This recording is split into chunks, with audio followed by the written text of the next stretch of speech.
So I think we can start. So my name is Rafisk, and today's topic is roots. And the root system uh, is one of the main parts of the plant. So the originally plants are divided to the shoot system and to the root system. And the root system is located underground, and that's why it's not seen when we look at the plant. So when we look at the plant, we only see the shoot system with the leaf, stem, and flower. So that is why the root system is hidden one. And however, the size of the root system can be up to 500 kilometers, and that can extend very long way, and the um, the amount of the it exceeds uh, to the size or into the depth depends on the soil systems and the conditions of the soil. And there are two main root systems: taproot system, that is on the left, and fibrous root system, that is on the right. So a taproot root system has one main root. So this is a main root, and it's usually formed from the enlarged radicle. And then from this main root, there are uh, smaller roots or lateral roots that come out of it. The lateral roots initially grow in regular rows along the length of the main root, but then another these lateral roots become main root for the another lateral roots, etc. And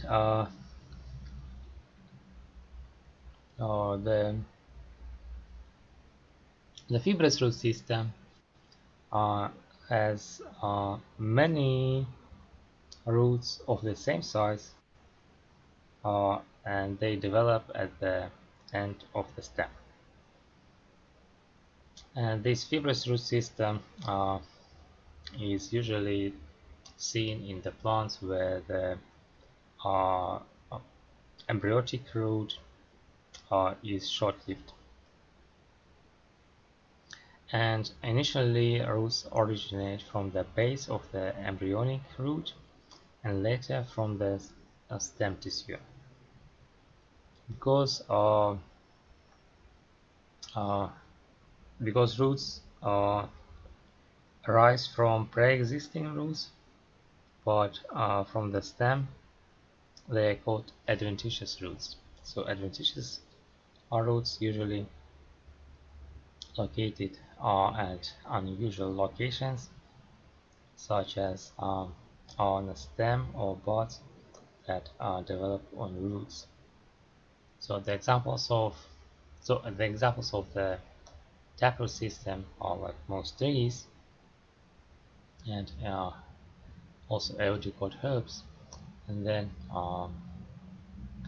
the examples of the fibrous root system are the monocots or the onion uh, and grasses. Uh, so these two root systems are the taproot root system and fibrous root system are adaptations to obtain a water, because, for example, taproot system usually goes down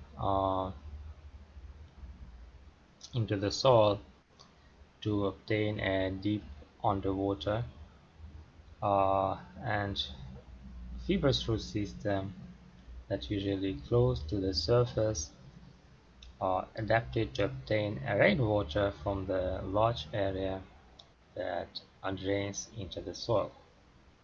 So as now it's actually raining, so most of the uh, so in Kazan it's now raining, so most of the fibrous root system now obtain most of the water during the rain. Uh, then the functions of the roots. So actually, uh, the raining usually will lead to some erosions. So, and this is an example of the erosion that was in Kazan 2 years ago. So, and this location is at the Vishnevsky Street, uh, and so here actually the road is a little bit new now. So what 2 years ago there was this massive erosion of the soil because of the water that is draining from this hill, and there are no any plants here, so they planted trees here, so that is why here is less visible erosion, but there are no plants here, so that is why this soil was uh, washed out with the water that was running down this hill. So until this actually it's not good, because uh,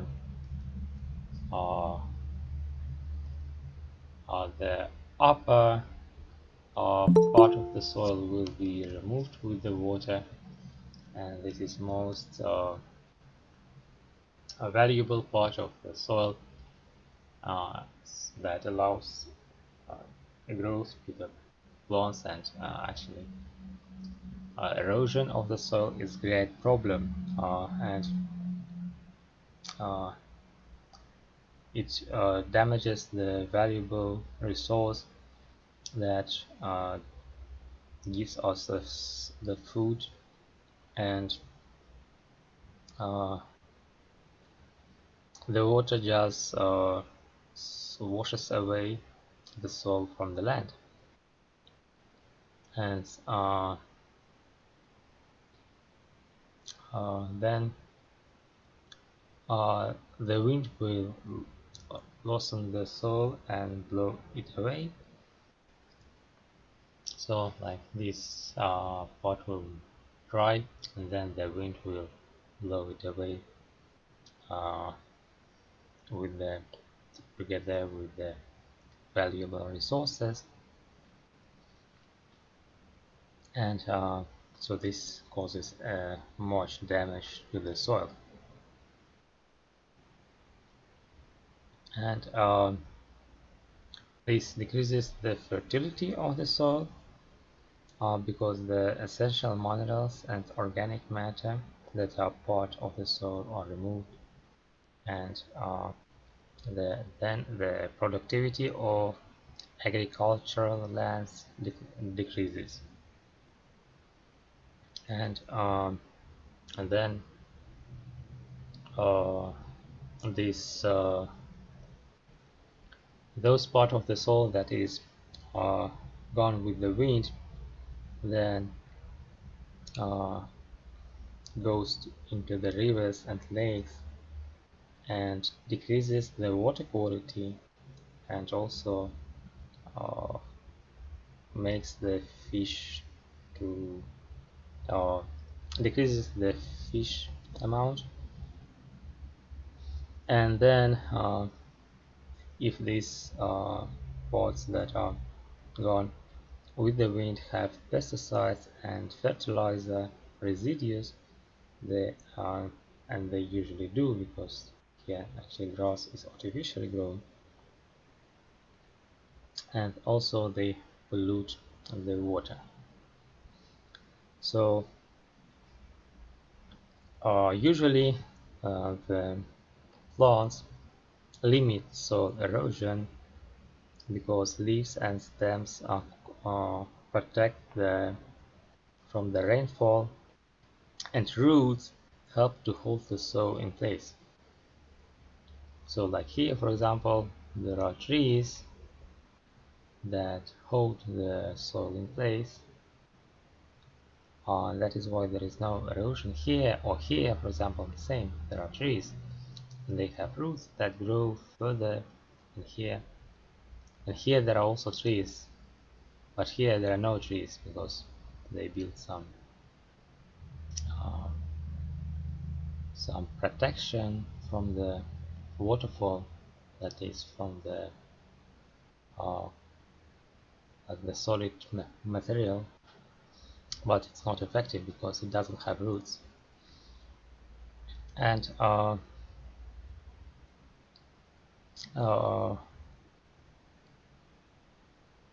so the plants protect from the erosion. So, and especially roots, and the grass also protects from the wind erosion. So because grass will cover the soil, and then it will not prone to the erosion. So that is it, and then let's go back to the roots, and roots perform several important functions for the plants. And first uh, function is the anchor of a plant to the soil. So because the plants usually remain in one location throughout their lives, so they don't travel like animals and humans. So eventually now when in lockdown we are also not traveling much like the plants. So but anyway, so the plants usually remain in the same place unless you will bring them in a pot. uh, so one of my students actually bring about 25 plants with her back at home when she uh, graduated from the university. But most of the plants are usually remain in the same place, and that is why the plants need a solid foundation from which to grow, and then the anchorage is very essential because to survive in the and also to make the stem remain upright, that makes it able to absorb sunlight, uh, more sunlight.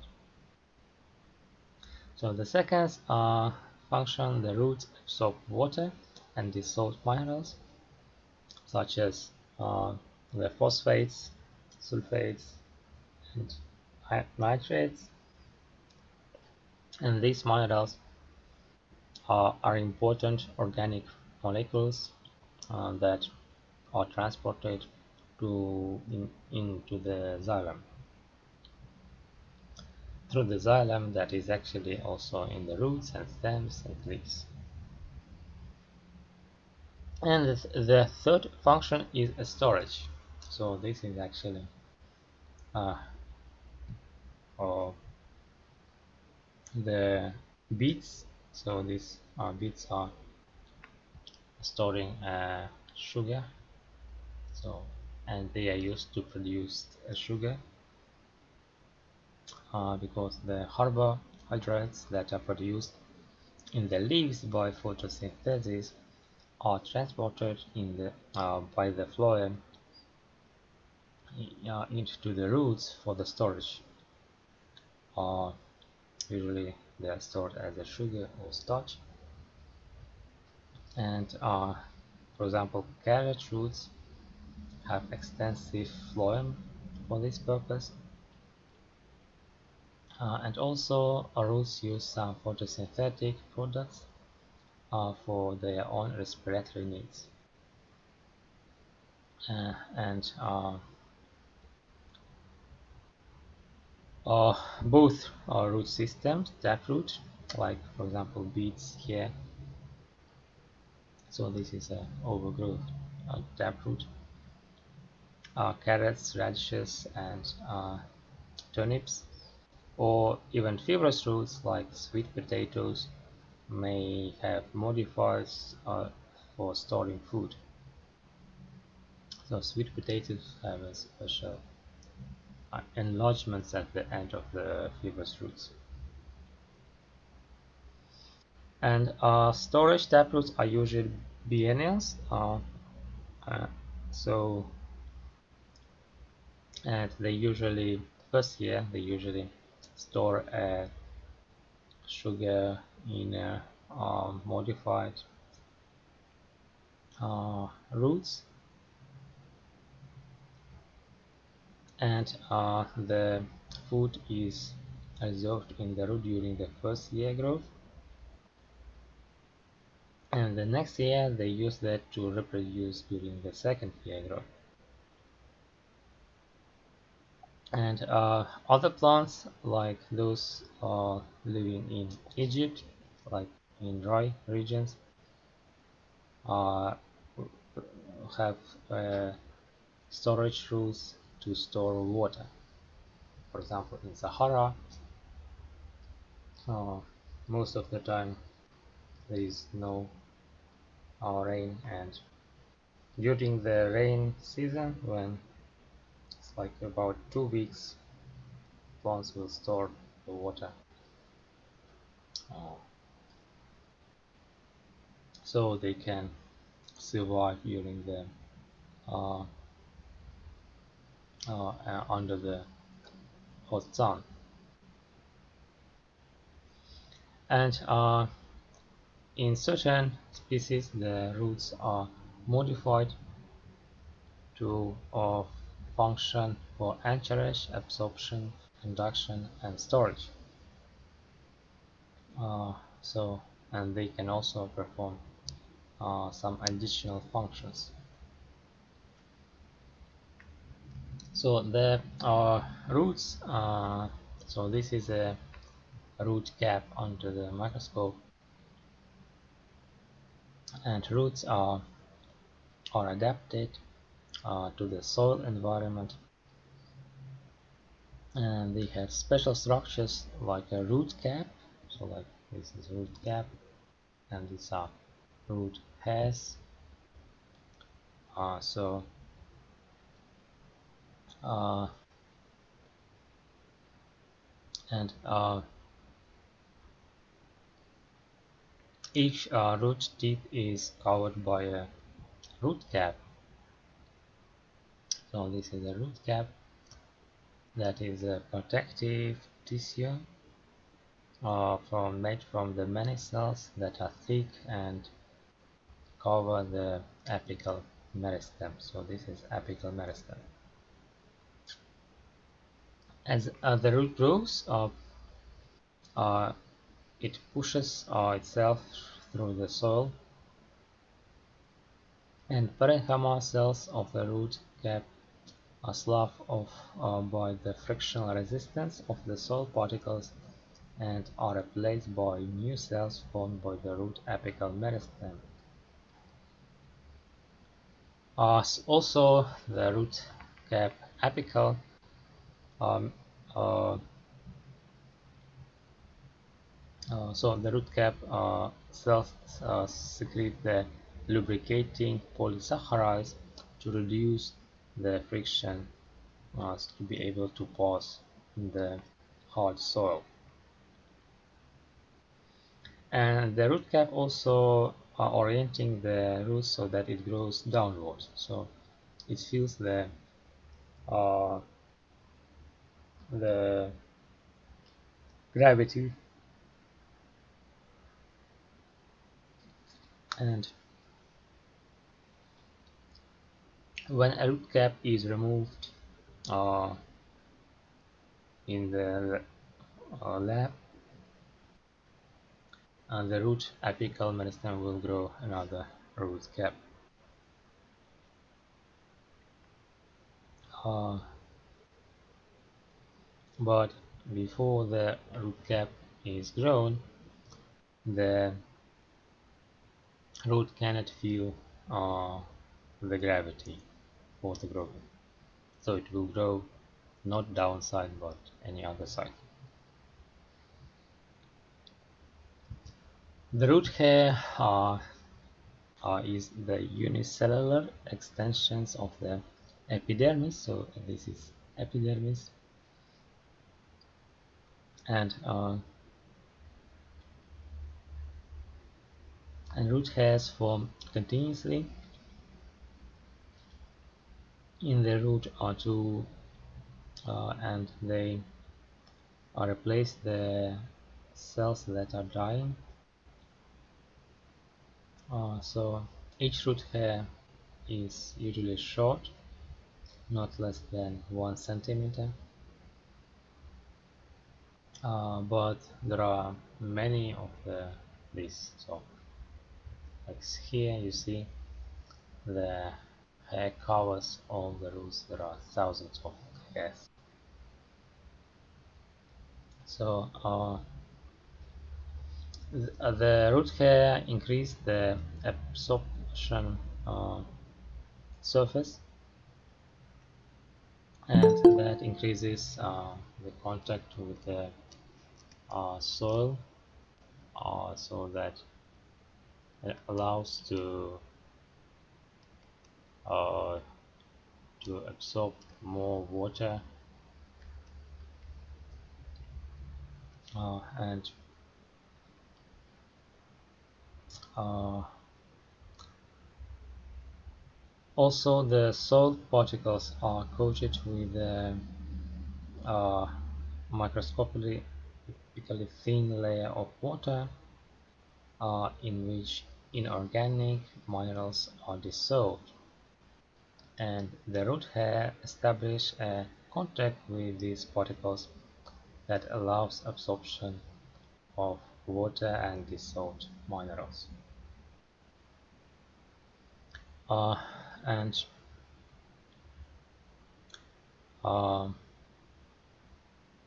so there are differences in the eudicot and monocot roots. So herbaceous plants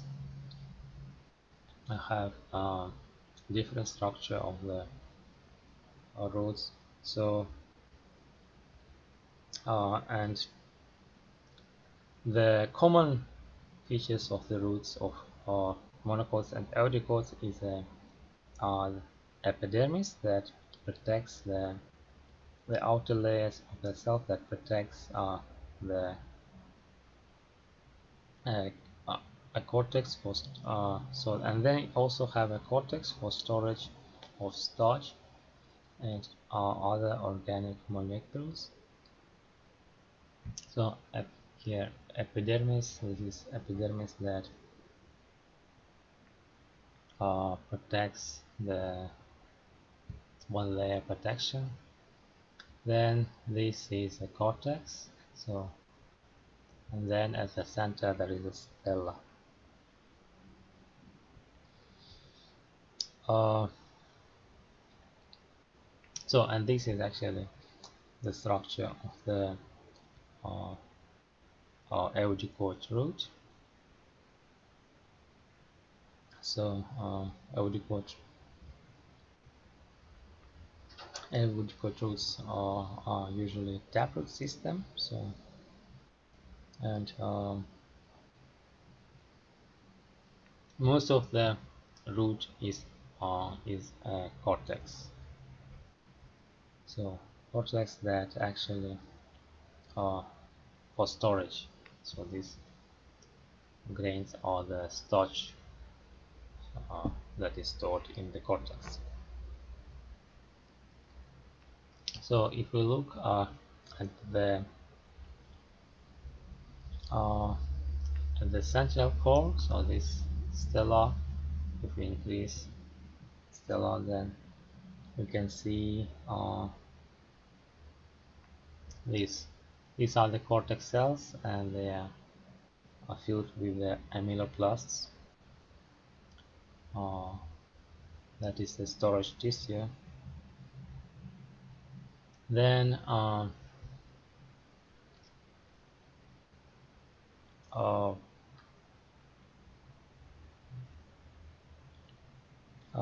there is a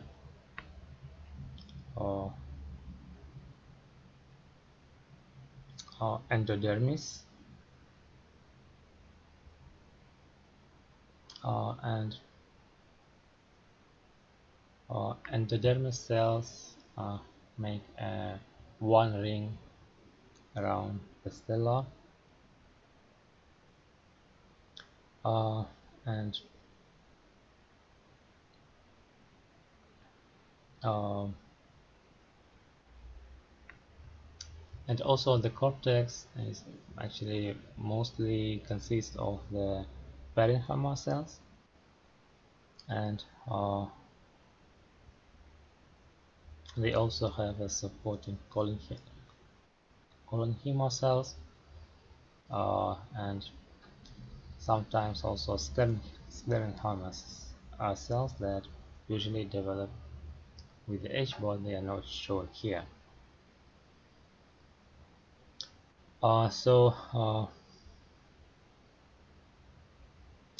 And starch grains are here shown, uh, and these actually are uh, the modified sugar that is and that is not dissolved in the water. So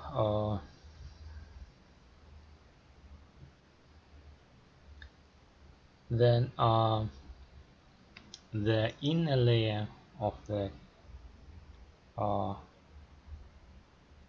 the cortex have endodermis cells.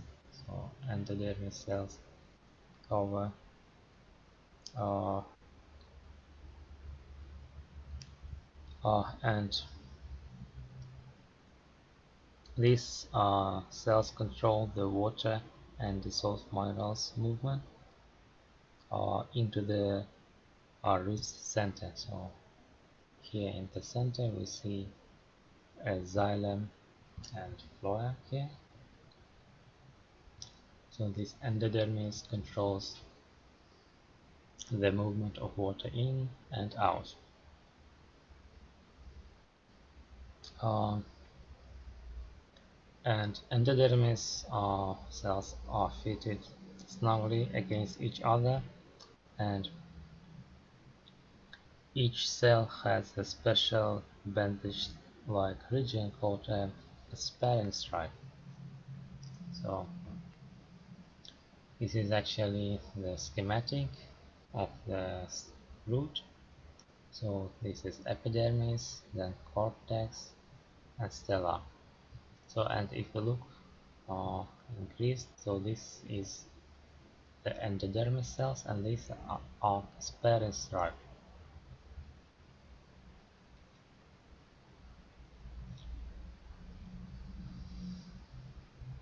And the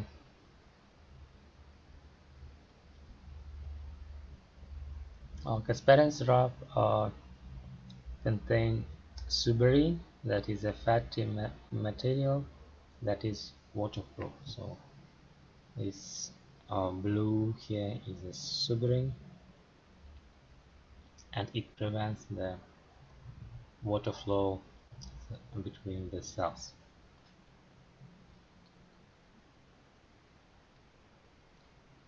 And the water and the salt minerals that enter the root from the epidermis move in solution along two pathways, the symplast and apoplast. So the symplast is for the So it's from the inside of the cell, and apiplast is between the cells.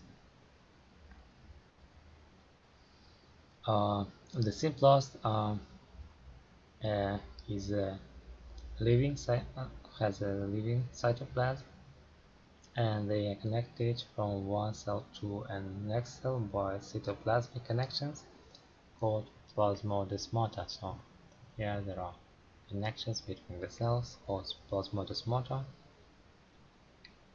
and the salt mineral ions move from the epidermis through the cortex via the symplast. The apiplast consists of the interconnected porous cell walls of a plant, uh, along which water and inorganic uh, mineral ions move freely. The water diffuses across the apiplast without entering a living cell.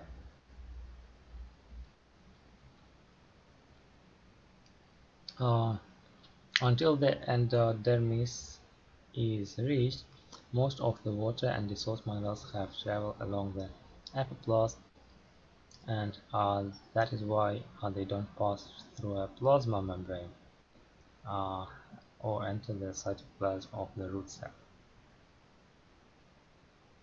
However, the asparent stripes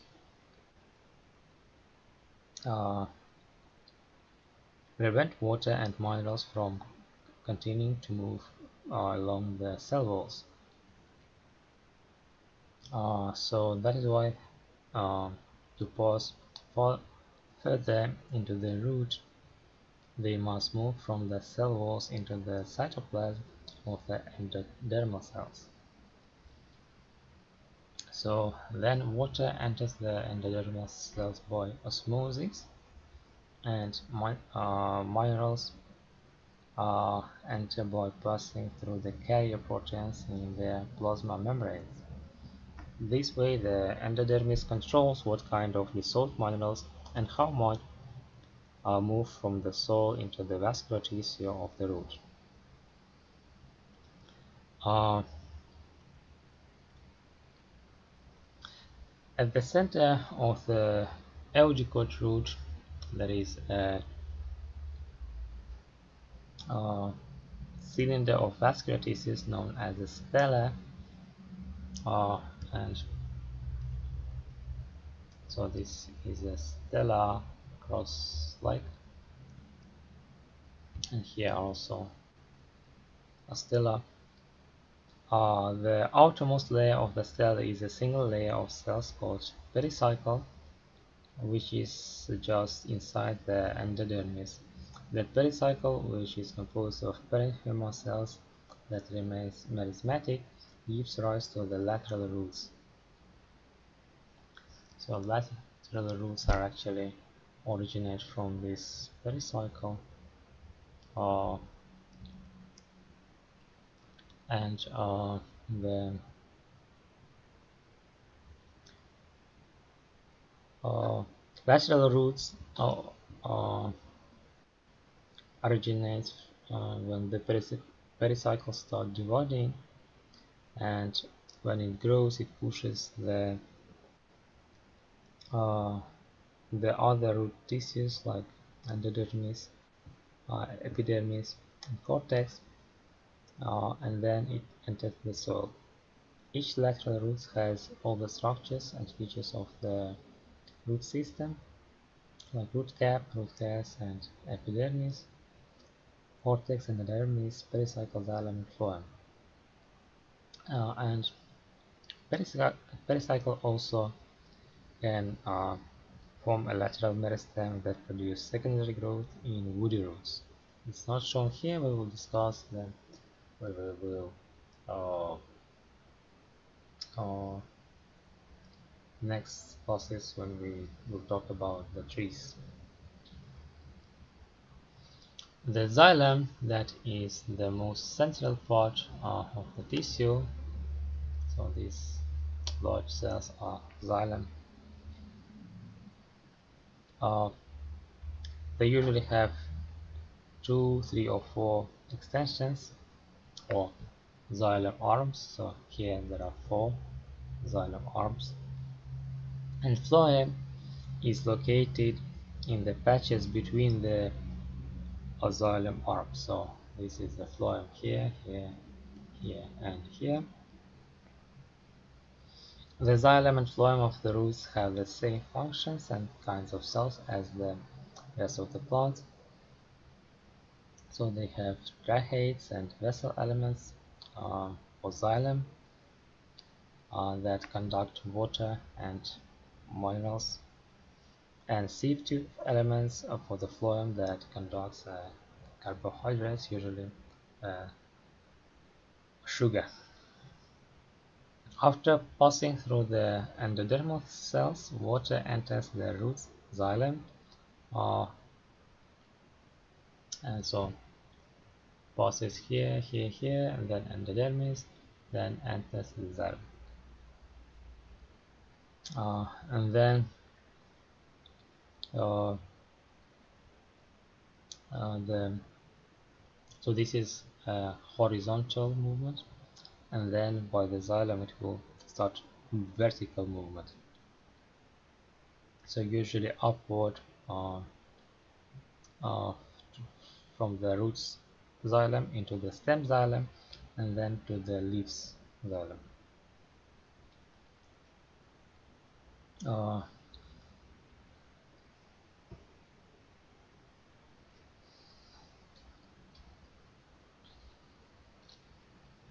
for the phloem, the direction of the movement is from the downside, from the leaves where the sugar is made by photosynthesis, to the roots where the sugar is usually used for the storage and growth of the roots, and it stores usually in the form of the starch.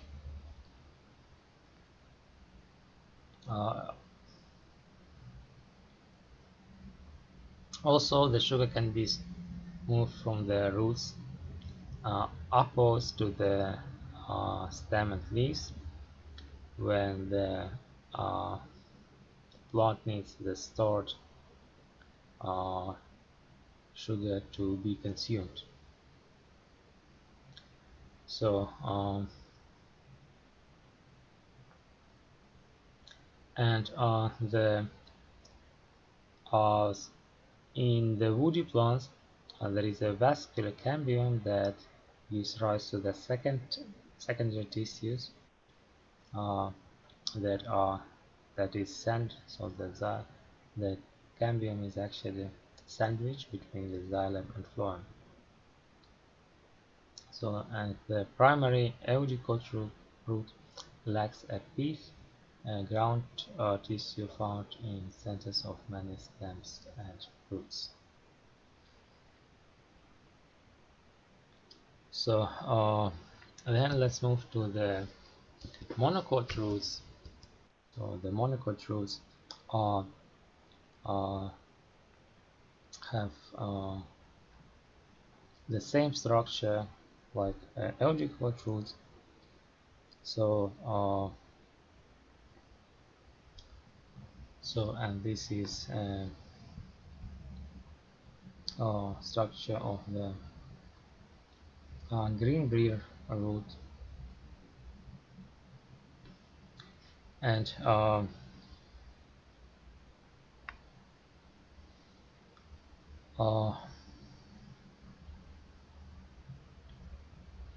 so there is also an epidermis, and then the cortex is smaller here, and then stella is much larger, and if we look at the stella, we also find endodermis. There is a layer of the pericycle here that is clearly seen. Then there is a green phloem and the xylem that is spread around. So vascular tissues here spread around the ring, and there is a piece at the center.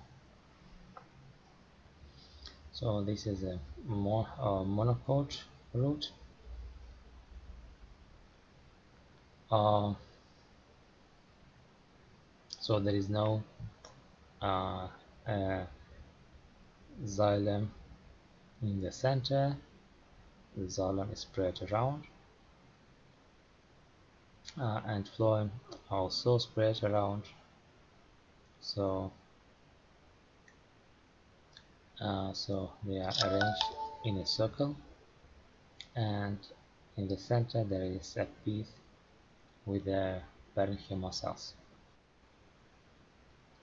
And because monocots don't have a true secondary growth, no vascular cambium exists in monocot roots. Uh, some long-leaf monocots, like palm trees, so that are actually not trees but large herbs, they have thickened roots produced by a modified form of primary growth, in which parenchyma cells in the cortex divide and enlarge. Okay, so then